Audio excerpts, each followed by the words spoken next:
महाराष्ट्राच्या राजकारणातील एक महत्त्वाची बातमी समोर आली आहे। काँग्रेसकडून महाराष्ट्रातील 2 लोकसभा मतदारसंघासाठी उमेदवारांची नावे जाहीर करण्यात आली आहेत। काँग्रेसकडून धुळे लोकसभा मतदारसंघासाठी माजी राज्यमंत्री शोभा बच्छाव यांना उमेदवारी जाहीर करण्यात आली आहे। तर जालना लोकसभा मतदारसंघासाठी माजी आमदार कल्याण काळे यांना उमेदवारी जाहीर झाली आहे।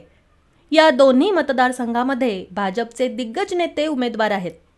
जालन्यात कल्याण काळे यांची लढाई ही भाजपचे उमेदवार रावसाहेब दानवे यांच्यासोबत होणार आहे। तर धुळे लोकसभा मतदारसंघात शोभा बच्छाव यांचा सामना भाजप नेते तथा माजी केंद्रीय संरक्षण राज्यमंत्री सुभाष भामरे यांच्याशी होणार आहे। दोन्ही लोकसभा मतदारसंघात भाजपचे उमेदवार ताकदवान आहेत, त्यामुळे या उमेदवारांच्या पराभवाचं कडवं आव्हान काँग्रेसला असणार आहे। धुळे लोकसभा मतदारसंघात नाशिक जिल्ह्यातील 3 विधानसभा मतदारसंघांचा समावेश आहे। शोभा बच्छाव या धुळे जिल्ह्याच्या पालकमंत्री होत्या, त्यामुळे त्यांची धुळे आणि नाशिकमध्ये ताकद आहे। धुळे जिल्ह्यात काँग्रेसची ताकद आहे। धुळे ग्रामीण विधानसभा मतदारसंघात काँग्रेसचे कुणालबाबा पाटील आमदार आहेत। त्यांचे वडील रोहिदास पाटील हे माजी मंत्री आहेत।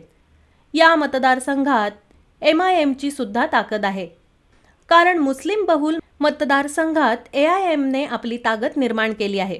विशेष म्हणजे धुळे शहर विधानसभा मतदारसंघाचे विद्यमान आमदार फारुख अनवर शहा हे MIM पक्षाचे आहेत, त्यामुळे या मतदारसंघात काँग्रेसला मुस्लिम मतदारांना आपल्याकडे वळवण्यासाठी मोठं आव्हान असणार आहे।